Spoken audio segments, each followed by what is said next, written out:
सभी दोस्तों को जय माता दी। आज हम आपको लेकर आए हैं नवरात्र की सरल पूजा विधि। चैत्र के महीने में शुक्ल पक्ष की पड़वा से लेकर 9 दिन तक नवरात्रि प्रारंभ होती है। नवरात्रि में आदि शक्ति देवी दुर्गे, भवानी, जगदम्बा की पूजा अर्चना की जाती है और किसी देवता का इष्ट हो तो वह उनकी पूजा करता है। जैसे किसी के हनुमान जी की पूजा करते हैं तो कोई रामचंद्र जी की करता है। तो इन 9 दिनों में इन सब की पूजा होती है। जहाँ भी माता का मंदिर होता है वहाँ पे सभी भक्तजन दर्शन पूजा अर्चना के लिए जाते हैं और नवरात्रि के दिन के लिए अपने घर पर बुलाने के लिए आवाहन करके आते हैं। कहते हैं, हे देवी माँ या हे हनुमान जी, मैं कल या नवरात्रि के दिन आपकी साधना करने जा रहा हूँ। आपको मेरे घर पर निमंत्रण है या मैं आपको आह्वान करता हूँ कि आप आएँ और मेरी साधना को सफल बनाएं। नवरात्रि के दिन ही पूजा के लिए लकड़ी के पाटे पर या दीवार पर घी व सिंदूर से माता मारते हैं। एक पाटे पर देवी की तस्वीर रखते हैं और उसके पास ही अन्य पाटे पर सुपारी पर मोली लपेटकर गणेश जी की स्थापना करते हैं, क्योंकि सर्वप्रथम गणेश जी को वो ही पूजा जाता है, इसलिए गणेश जी की स्थापना करना ज़रूरी है। एक पाटे पर सफ़ेद वस्त्र बिछाकर 9 स्थानों पर चावल की मुट्ठी बनाकर रखते हैं और नवग्रह की पूजा करते हैं। चावल की मुट्ठियों के ऊपर एक एक सुपारी रखी जाती है, जिससे 9 ग्रह की पूजा होती है। एक चौकी पर लाल वस्त्र बिछाकर रखते हैं, जिसमें गेहूं से 16 मुट्ठी बनाकर षोडश मात्र बनाकर और उनका पूजन करते हैं। उन गेहूं की मुट्ठी के ऊपर एक एक हल्दी की गांठ रखी जाती है। इन सब के पास ही एक मिट्टी के कुंडे में ज्वारे उगाने के लिए मिट्टी रखते हैं। उसमें रात में जौ भिगो कर रख देते हैं और उन जौ को उस मिट्टी में उगाते हैं और रोज़ाना पानी सींचते हैं। एक छोटा सा कलश लेकर, वो तांबे का हो सकता है या मिट्टी का भी हो सकता है, उसको आधा गंगा जल से भरें और आधा शुद्ध पानी से भर लेते हैं।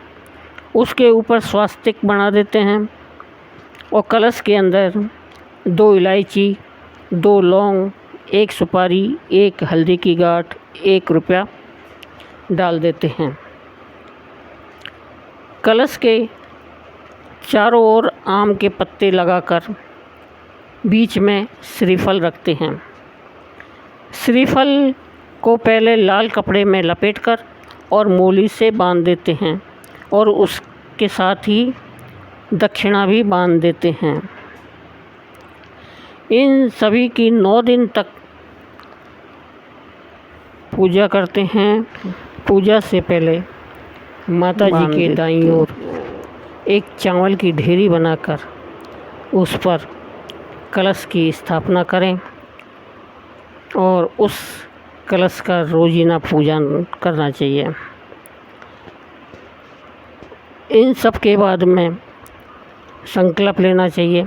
हाथ में जल, पुष्प और दक्षिणा लेकर और संकल्प लें कि मैं अमुक दिन, अमुक महीना, अमुक तिथि में मेरा नाम ये है, मेरा गोत्र ये है, मैं माता जी की या किसी भी देवता की इतनी माला रोज़ करूँगा या करूँगी और मुझे उसका ये फल मिलना चाहिए। आज क्योंकि कलयुग का ज़माना है, तो जब तक हम मांगेंगे नहीं, कोई इच्छा नहीं करेंगे, तो पूर्ण नहीं हो पाती है। इसलिए माता जी से संकल्प करके ये मांगे कि मैं रोज़ाना इतनी माला करूँगा और मेरी ये मनोकामना है, इसे मेरी माता जी इस मनोकामना को पूर्ण करें। इन सब के बाद में पूजन के थाल में अलग से जल कलश, मोली, रोली, अक्षत, पुष्प, सिंदूर, कपूर, धूप, दीप, लाल रंग के पुष्प, नैवेद्य, पान, सुपारी, लौंग, इलायची, फल, दक्षिणा, ध्वजा और वस्त्र, ये सब चढ़ाकर नैवेद्य से भोग लगावें। इस सब के बाद में आप जो भी देवता का या देवी का मंत्र करने जा रहे हैं, अपने संकल्प के अनुसार उस मंत्र का जाप करें और लास्ट में माता जी की आरती करें